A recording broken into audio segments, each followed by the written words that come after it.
நீலகிரி, கோயம்புத்தூர், திருப்பத்தூர், திண்டுக்கல், தேனி உள்ளிட்ட 15 மாவட்டங்களின் ஓரிரு இடங்களில் கனமழை பெய்ய வாய்ப்பிருப்பதாக வானிலை ஆய்வு மையம் தெரிவித்திருக்கிறது. மேலும் திருச்சி, கரூர், திருப்பூர், வேலூர், ராணிப்பேட்டை உள்ளிட்ட 15 மாவட்டங்களின் ஓரிரு இடங்களிலும் கனமழை பெய்ய வாய்ப்பிருப்பதாக தகவல் கிடைக்கப்பட்டிருக்கிறது.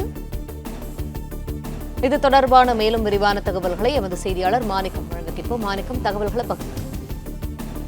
இன்று, நாளை மற்றும் நாளை மறுநாள் 3 நாட்களுக்கு தமிழ்நாட்டில் கனமழைக்கான வாய்ப்பு இருப்பதாக வானிலை ஆய்வு மையம் தெரிவித்திருக்கிறாங்க. இன்றைய தினம் 15 மாவட்டங்களிலும், நாளை மற்றும் நாளை மறுநாள் 10 மாவட்டங்களிலும் கனமழைக்கான வாய்ப்பு இருப்பதாக வானிலை ஆய்வு மையம் அறிவிப்பை கொடுத்திருக்கிறாங்க. தேனி, திண்டுக்கல், கோயம்புத்தூர், திருப்பூர், நீலகிரி, ஈரோடு, நாமக்கல், கரூர், திருச்சி, சேலம், தருமபுரி, கிருஷ்ணகிரி, திருப்பத்தூர், வேலூர், ராணிப்பேட்டை ஆகிய மாவட்டங்களில் இன்றைய தினமும் நீலகிரி, சேலம், தருமபுரி, கிருஷ்ணகிரி, திருப்பத்தூர், திருவண்ணாமலை, வேலூர், ராணிப்பேட்டை, திருவள்ளூர், காஞ்சிபுரம் ஆகிய மாவட்டங்களில் நாளை மறுநாளும் கனமழைக்கான வாய்ப்பு இருப்பதாக சொல்லப்பட்டிருக்கிறது. மேலும் நாளை தினமும் நீலகிரி, ஈரோடு, கோயம்புத்தூர் மாவட்டத்தின் மலைப்பகுதிகள், தருமபுரி, கிருஷ்ணகிரி, திருப்பத்தூர், வேலூர், ராணிப்பேட்டை, காஞ்சிபுரம், திருவள்ளூர் ஆகிய மாவட்டங்களில் கனமழைக்கான வாய்ப்பு இருப்பதாக சொல்லப்பட்டிருக்கு.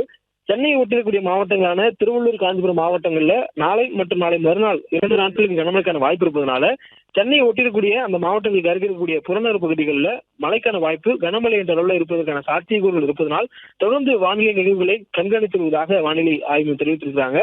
மேலும் மேற்கு மாவட்டங்களில், குறிப்பாக வடமேற்கு மாவட்டங்களாக இருக்கக்கூடிய தருமபுரி, கிருஷ்ணகிரி, திருப்பத்தூர், வேலூர், ராணிப்பேட்டை ஆகிய மாவட்டங்களுக்கு 3 நாட்களுக்கு கனமழைக்கான எச்சரிக்கையை வானிலை ஆய்வு கொடுத்திருக்கிறாங்க.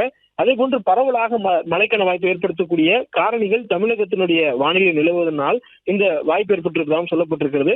சென்னையை பொறுத்தவரையிலும் அடுத்த 48 மணி நேரத்திற்கு கனமழைக்கான வாய்ப்புகள் ஏதும் இல்லை. ஆனால் சென்னை மற்றும் அதனுடைய புறநகர் பகுதிகளில் ஓரிரு இடங்களில் லேசானது முதல் மிதமான அளவில் மழை பெய்யக்கூடிய வாய்ப்பு இருப்பதாகவும் வானிலை ஆய்வுகள் தெரிவித்திருக்கிறாங்க.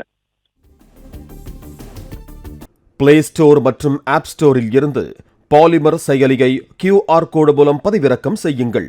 செய்திகளை உடனுக்குடன் பெறுங்கள்.